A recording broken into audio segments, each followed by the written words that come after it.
anything. So let's just believe in MacSed's ability to play the video game. Speaking of which, in the top right here from Invictus Gaming, one of the biggest brands in China, the Protoss in the red. He is MacSed.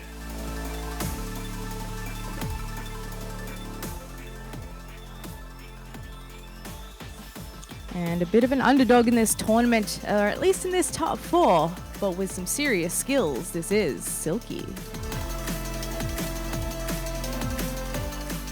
And how do you feel about this Silky opening, Zeph? Oh boy, that is very Silky, isn't it? It's a little spicy. A little bit. This is what I like about him. He's not afraid to take risks. He's not afraid to go for earlier pull gas before a hatchery. And kind of sometimes he just sort of sits on that for a little bit. He doesn't necessarily come out with any aggression right away. He kind of makes his opponent sweat. But yeah, so MacSed, obviously, he's kind of followed the routine of a lot of Protosses at the moment, where they are very keen to block that natural base. So he's here nice and early and gets complete information of what's going on here. Does indeed. So he sees that this is a gas pool first. So MacSed is going to go Cybercore before the Nexus there. Just slows down the build a little bit. Every Protoss wants to get the Nexus first, but you do get that wall off a little bit quicker, and you don't have to rely on Zealots as much. You can usually, with this kind of opening from Silky, it's not a 12 pool, it's not 13-12 or anything like that. You can just wait for the Adept, but you just get the Adept just a little bit quicker, and then you don't have to do the dance of, chasing any particular Zerglings out as they nibble on your gateway because you can't unplug the hole. So Adept number 1 on the way here for MacSed. Getting a little bit of a Kerner happening here in the early stages, and wow, okay, straight into lair here from Silky. Previously, when we've seen him go for that speed very early, it's just been, slap a few lings at his opponent. But this is what I mean by the variety of his strategies. He is, of course, going to make some lings here, but what's the next step from there? Well, I mean, there's a lot more lings coming out, Zeph. This is quite a bit of pressure coming out of Silky. Strangely enough, it looks like his submarine build is just like the map is so big that it's just inherently worse. Because it takes a long time to get over there, you know what I mean? Like MacSed is, he can deal with quite a few lings. I mean, yeah, he could take some damage here, but I don't see him losing right now unless he makes a pretty big mistake. Yeah, I was kind of wondering if he'd go for like Overlord drops or something with this aggression, because you're right, it does take a long time to get over there, and it's a little bit scary as the Protoss because you're sitting there and you've got more and more lings starting to chew on your wall, and in fact he's actually going to go straight for a Nidus. And the unfortunate thing here is the Overlord that was kind of poised to sit there has already been poked away, and so MacSed seems aware that that could be an option here, but the damage begins on this core here. Oh, Warp Gate does finish, and that's very important. But with the Cyber Core about to go down, not only is the hole going to be plugged open, which he just plugs there with the gateway, it means no more Adepts. No more Stalkers or Sentries either. So you can only make Zealots right now, and Silky not only going for the Nidus Worm, but also ferrying lings into the main base with a Dropper Lord. I love it! Oh, that's so smart. It means he can't just come over and kill that Nidus Worm with ease. He's still going to go for it, but it is going to pop in. The Queen comes out and everything. Gets the transfuse off. More lings in here. Not that effective of a worm, to be honest, but he's still able to do a lot of damage just with the lings that he's been able to get in here so far, and the one Queen. I mean, he's even getting a creep tumor in the main base, which is really nice. That Queen might die, but the lings are still only dealing with probes right here. There's not any Protoss units for MacSed at the moment to fight back, apart from these slow Zealots in the main base. He has Warp Gate, but again, this has been the problem. He's only just now starting to warp into depths because the Cyber Core is only finished. 23 probes and counting going down here. There's the extra Adepts to the main base. Desperately, MacSed trying to win back his own main. But Silky is all over it like a bad smell. He is just absolutely everywhere, tearing everything apart. He's getting the best position possible in between the pylon and the gateway, but there's just too much Zerg on the dance floor. GG. Silky with a calculated aggressive build in game one. Map size be damned, the Nidus Worm cares not for your map size or for your rush distance. And Silky snaps himself a quick victory there against MacSed. Nicely played. I love it. I love it. It's so cheeky. I did not expect straight into Nidus. I was thinking maybe a Ling drop, but he Ling drop went is for what the I thought Womp. when I saw the lair. Yeah. Yeah. Didn't expect Yeah. both, that's for damn sure. It was actually a Ling drop and a Nidus Worm. That's Yeah. crazy. And it's smart. I mean, you kind of you take out that will it or won't it get up factor of the Nidus Worm. It's more like how many units are gonna come out of there before you get to kill it. And I mean, MacSed responded about as well as he possibly could have here, but there's just not enough Protoss units out at this point in the game to really help you. 1 Stalker and 3-ish Zealots, that's basically all he had to work with apart from the probes. And it's so tricky in Legacy of the Void, right? Like, especially in that current era Legacy of the Void. You see a third hatchery, you're like, oh, okay, he's probably being aggressive, but he's not super all in, right?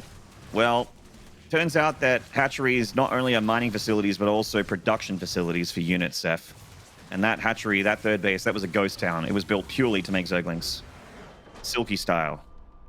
Yeah. Well, that was a very quick first game, less than 6 minutes, and what a way to kick things off here for Silky. Hopefully MacSed doesn't read too much into that one. I mean, sometimes your first game's just a bit wonky, doesn't quite go how you planned. But he'll have a minute to shake things off here as we're going to go to a quick break, and when we come back, it'll be game number 2.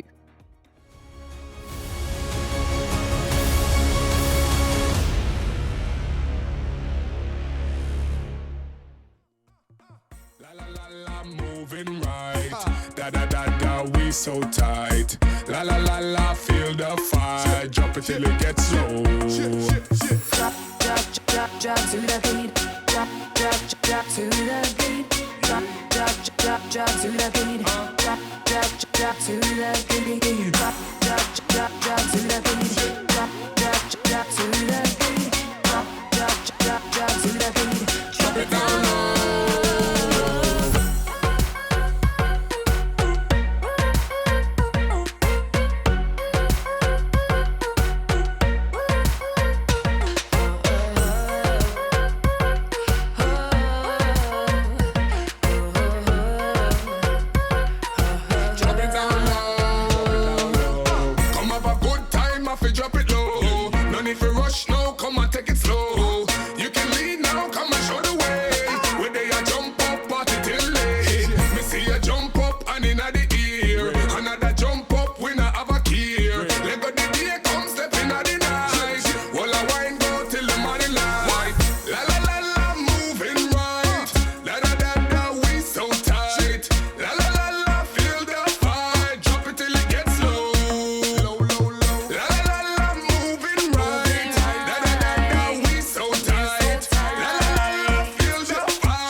Right. You gotta get it out. You wanna lose yourself in time, so girl, just let it out. You said it once, not twice. You don't wanna wear it out. 'Cause you are one of a kind. How else would I know? Your love, your way, I cannot describe it. Girl, you got me lost for words. Oh, I got a lot to learn, and I want you to stay. Don't wanna throw you no deuces, yeah. Just wanna show you the truth, baby.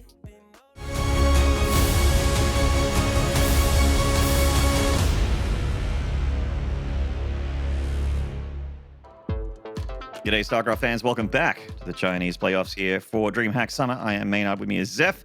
And we saw something pretty cool from Silky. where he went for his regular build, that sort of heavy Ling pressure that we haven't seen any Protoss really fall to except for one time on Submarine where the rush distance is quite short and there was a little bit of a mishap, like a bit of a misfire on the defense there from the Protoss. We were just like, oh, MacSed's not going to die this because it's just the Ling pressure.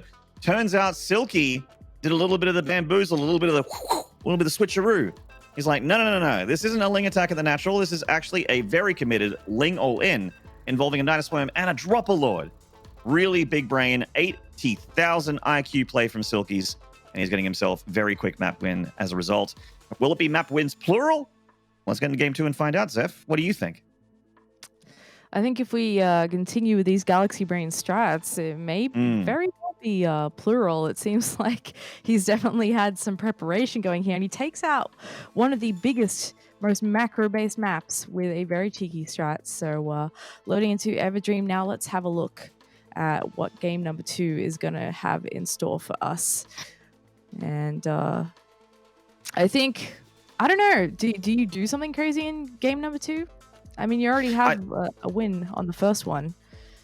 I honestly think as Silky here, you do something crazy every single game, but you have to try and do something crazy different every single time. You only have to play one more Zerg.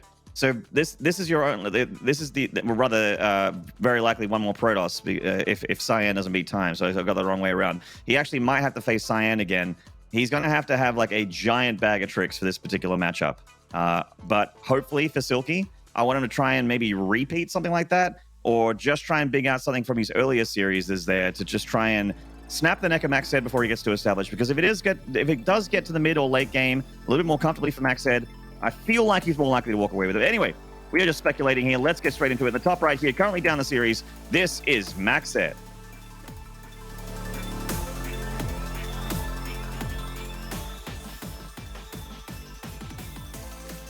And his opponent currently 1-0 up in this best of 5. It's Silky.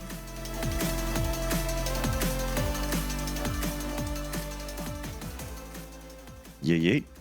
You see that Silky just immediately grabbed that hatchery at the third base location, not even bothering with the natural there. Sort of negating the probe block a little bit, but or more like conceding the fact that the natural is going to be blocked and not even wasting any time or APM or brain power on trying to make it, trying to fight for it, basically. Yep. And the pylon's going to come down here. So recall again, MacSed is a fan of hiding the Stargate a little bit. I guess, it's still a proxy, but he's pretty reserved with it most of the time. He's not going to shove it right up near the Zerg space. It's more just to throw his opponent off. And probably pop that down in just a second. There we go. And otherwise getting a nice start to the game there, forcing Silky onto the third base as his natural. Again, going for that block the natural in the early stages. Zeph, do you like Zerglings? I do.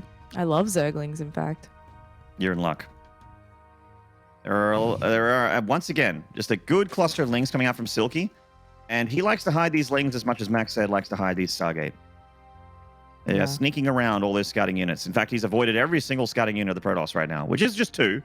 But still, he's found the one avenue that they're not at. Potential to do a bit of damage here once again. The Adepts, likewise, can usually pick up a kill or 2, but he has had to bop out of there, and oh no. Oh, this is going very pear-shaped for MacSed. Yeah, this is kind of already, devastatingly bad for MacSed, as Silky is an insanely low drone count. So he sees that third base. He's like, oh yeah, this is normal, right? No, there's one queen. There's 18 drones, and all this lava and minerals has been going into Lings. This is a very, very irregular ZVP opening for Silky, but this is the second time in a row he's done it, and it's also the second time in a row that he's finding damage with it. Bleeds in through the probes, getting on top of the Adept. The Adept microing to the outskirts here. The probe's trying to buy some time, letting the Adept work her magic, but is that just too much Zerg again? I think there might be. This could be a very, very quick 2-0 from Silky. Oh my. Jeez. I don't know, Maynard. MacSed's in trouble here in this series. Yeah, I mean, he's already on match point, Silky, so MacSed doesn't have any more lives left, Zeph. He logged into this video game. He's like, oh, I got 3 lives. It's going to be a good night of StarCraft. Plenty of attempts at this run. And unfortunately, he's down to his last quarter. We're using the arcade analogy. This is a very, very, very rough one for MacSed so far. Silky getting the bamboozle twice in a row, which I wanted, by the way. I was like, Silky, you got to try and do something again. Get weird, get crazy, get wild. Have something specifically prepared for MacSed. And it's working, Zeph. This guy, this MacSed fella, he likes to just not cut too many. He wants to cut as many corners, but he doesn't want to cut too many corners. He loves to be defensive, loves to be reactive. He goes across there with the adept, sees the third base. Oh, this is standard. No, it's not. Those drones that you see at the third are like 2 of the only 18 that exist for the whole Zerg infrastructure. Like it is a complete fallacy that Silky is selling to MacSed 2 times in a row. He's done it now. I mean, Silky could sell snake oil. He could sell bath water.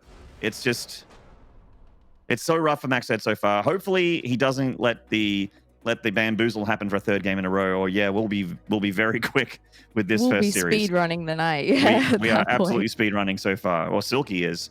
You know, it's not his fault. This is actually very deliberate from him. He is finding these very aggressive, very calculated build orders working out for him in droves. I'm a little bit surprised how well it's working too. I mean, the first game was done in what, like 6 minutes. This one, 4 minutes. He's just shaving off a minute every time. Maybe the 12 pull is next. I don't know. I don't know how he could get much quicker, but I think it just went longer because Ice and Cream's just a bigger map, right? He Yeah, actually he went just- he had Flare the and rushes. Nidus Worm in that one, so you know it just took him a little bit to get to that tier 2 tech. But this one he didn't need 2 tier. All you need speed and speed links. oh no, all you man, need. guess what map Guys. number 3 is? It's Submarine. I know what it is. And it was Silky's pick. All of a sudden, the pieces are starting to come together, and I'm starting to get a good picture here. You know, the puzzle is coming together, and as I put the puzzle together, I put in the last piece, I'm like, oh, it's a Zergling. Yeah, that's all it. right. There it is. It's a 500-piece Zergling puzzle. We've just put it together. So yeah, this is clearly Silky's plan here. Rush, rush, rush, end those games quick, and just destroy MacSed. Don't give him a chance.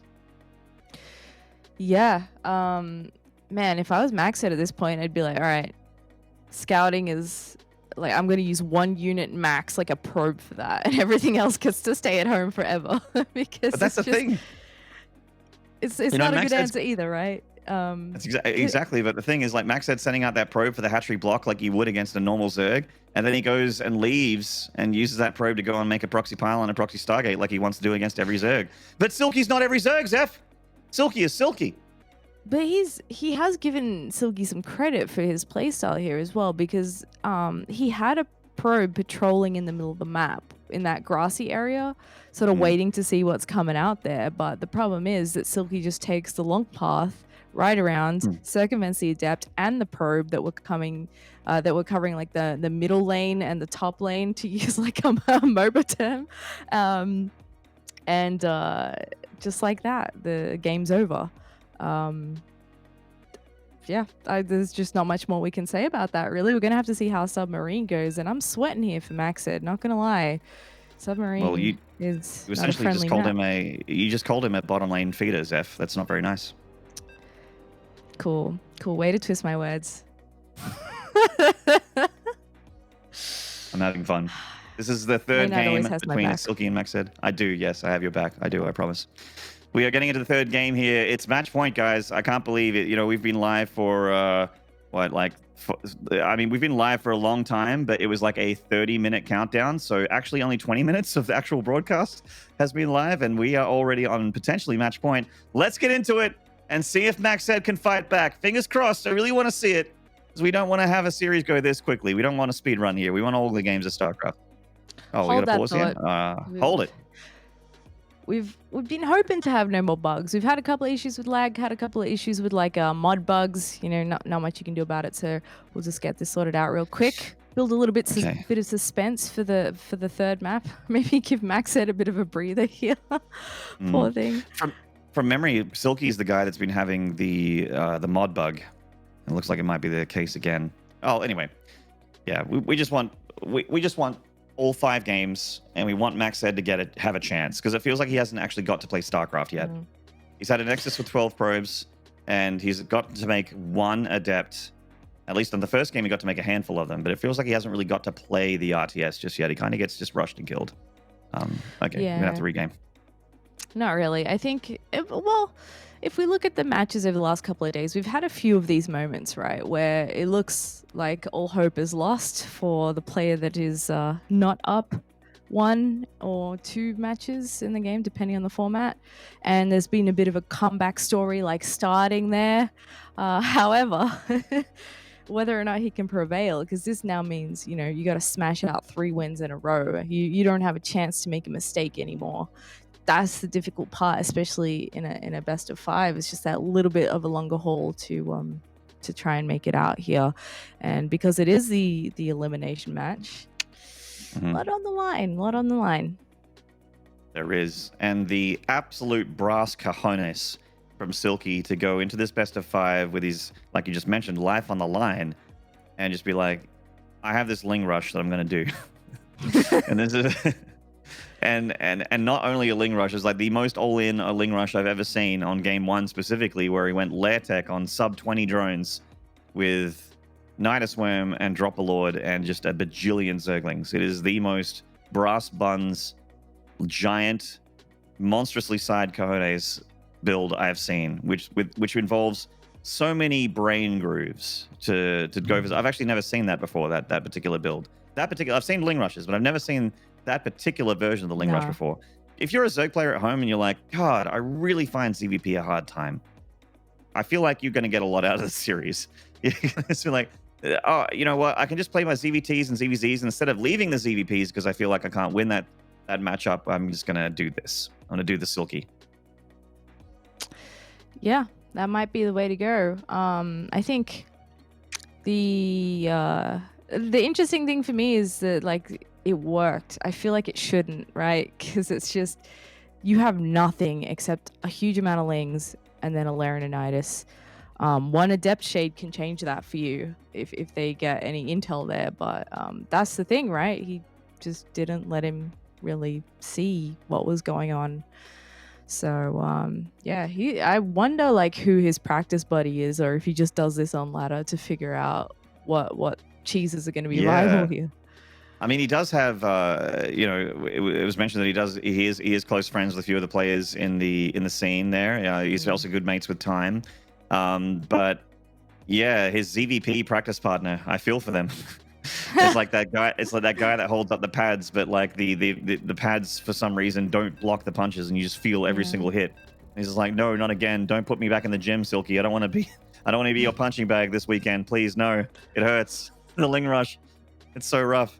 I can tell you, look, Zeph, I can guarantee you one thing. If Silky makes a 3rd hatchery this game, MacSed's not going to believe it. He's not going to be like, no. Not a 3rd game in a row. Is this one of those fool me once, shame on me kind of situations? You know? Yeah. I think the 3rd game, you see that 3rd hatchery, you're like, all right, this isn't a real 3rd hatchery. This is a production facility. You're making Zerglings with this. You get that wall off down. You really, really pull everything tight and be even more conservative this game, as Max said. That's exactly right. All right. We've made it into Submarine, folks. Hopefully we did it. We're all good to go from here. And over in the top left, spawning in the blue on match point already, this is Silky. And in the bottom right, going for the hatchery block again. In the red, he is MacSed. Needs to win the next 3 games in a row to win this series. It's a tall order. Yes. Paul MacSed hasn't been able to make a proper tech unit yet, so he's hoping that this map might go a little bit better for him. Yeah. And we'll see how things pan out. We have seen Silky do one of those cheeky 3-hatch JK making a lot of Lings kind of builds on this one too. Yes. This is the map that he actually won on with that build, with just the Ling Rush, no Nidus, no nothing like that, and it wasn't the super low drone count Ling Rush either. It was actually just like, oh, I'm gonna make like 8 to 12 Lings and just go for it and see what happens. Yeah, now, it's a real token part of his play. I think in all the matches that I've seen from him, it doesn't matter if he's actually going for a big rush with the Lings or not. He's always got a group of them somewhere, and he's always going to be poking and prodding. Damn straight. It looks like his probe's gone out there for that proxy Stargate again. I'm very worried for MacSed here. He just looks like he's playing the way that he likes to play. He did get Cybercore first before the Nexus, but that doesn't necessarily mean that he's going to react differently. I mean, you absolutely should be having something looking at Silky right now.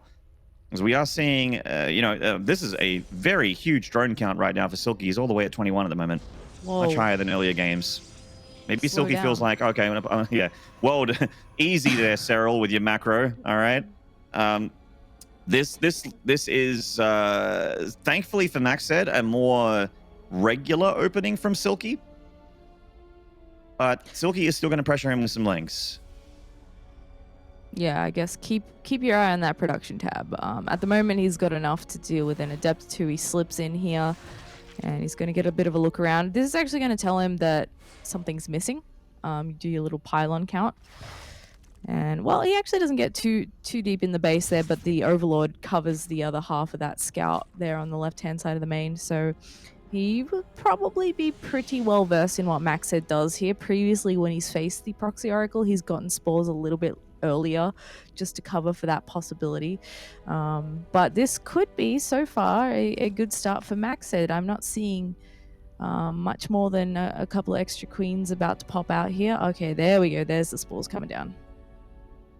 Yeah, and the spores are, they're not going to be here just in time for the Oracle. They'll be a little bit later than that, but they're still pretty well timed. Silky got them before 3:30, so I think he's just really done his homework on MacSed, which I'm super happy to see. He just knows that this is how MacSed likes to play, and with this Oracle taking his time, the spore does finish. Yeah. Yeah, Maxed's been pretty happy to proxy the Oracle every game. Ooh. Gets 2 drones, but yep, and there goes the recall, deciding it's not even worth it right now. Yeah. But Well, he doesn't know if there's a queen in the main yet. If there is, the Oracle can actually get pincered and killed. Second fresh Oracle coming out of that Stargate here. Yeah, I mean, it's just sort of working out for MacSed that Silky is not going for what he did in game number 1 and game number 2. So far, so good. The Oracle finding an angle here. The spore a little bit too far to the right, so one drone does get killed. decent defense here from Silky, though, with all these queens coming out. It's really hard to find an angle there. He's got 4, hasn't gone super ham on the queens like he tends to do, I think, more so in ZVT, but is heading straight into the lair from here.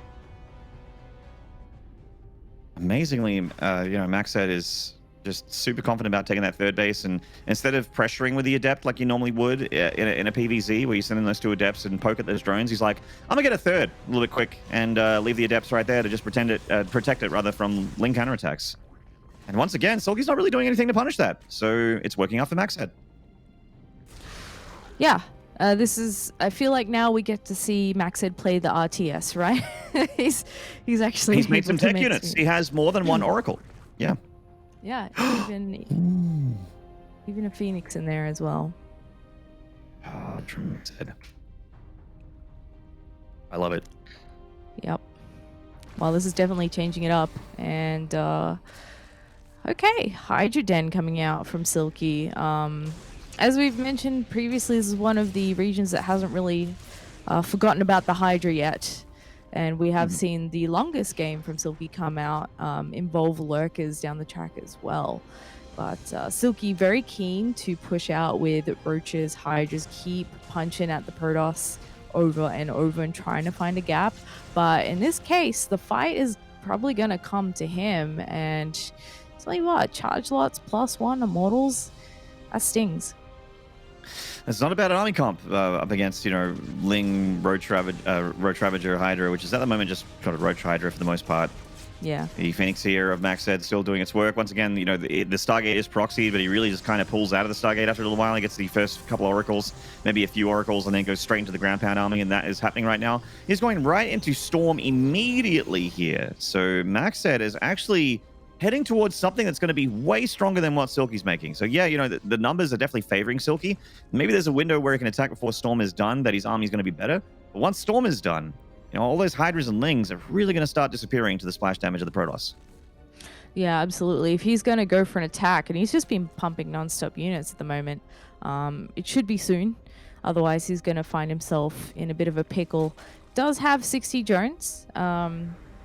It's probably about as much as he'll get for the moment. He doesn't tend to go too hard on that drone count. But yeah, he's gonna move out. He's kind of made 2 potential creep pathways out here for himself. And he will be arriving just before Storm, but it's gonna finish up probably while he's attacking here. I like the usage of stasis wards here. There is a big army supply advantage for Silky at the moment. Going to try and overwhelm the Protoss. Good first stasis ward. Takes a couple of roaches and a Ravager out of the contention. And there's that Storm. Silky's still committing here. He's like, there's Storm, but I have to make this work. I put a lot of money into this. He's still got a lot. Queen's even coming. That other stasis is going to wear off in a second here. He's looking for the hits. Oh, the Archon kind of got pushed into Biles there, and it dies immediately. Stasis Ward catching a few of the Lings, but the Hydras and the Roaches are still here with the Queens, and are still barreling through that natural. Now, he can still warp in Charge Loss, doesn't need the Cyber Core for that, but his production facilities are starting to get thinned out. He's only got 5 more warp gates here. An Immortal about to pop. There's still 3 on the far left. Oh no, the Templar Archives is on the right side as well. If that gets picked off, no more Archons, no more Storms, no more real way to stop this huge Hydra count of Silky. There's that Storm that we were looking for. 2 Storms, in fact, on the army. Queen's transfusing their babies a little bit, but still the Zerg army very high in army supply. He's up almost 70 at the moment. Muscling, poor MacSed back into that 3rd base, and he does take out those important production tech facilities in the natural. The Archon almost about to go down here. It's only 1 shot. There's no Storms left, and there's only 1 Immortal, 1 Phoenix, and that's not going to be enough. The cannons will do their best here, and that army is a little bit beat up for Silky. But the numbers, the 4 army supply Maynard, I think he's done it. Yeah, that 4 army supply has just got killed, Zeph. It was that Immortal right there. In comes a few more Zealots, but it's safe to say that Silky's got this one. It's a 3-0. Oh my god. This is actually Silky's first series win against MacSed in 4 years.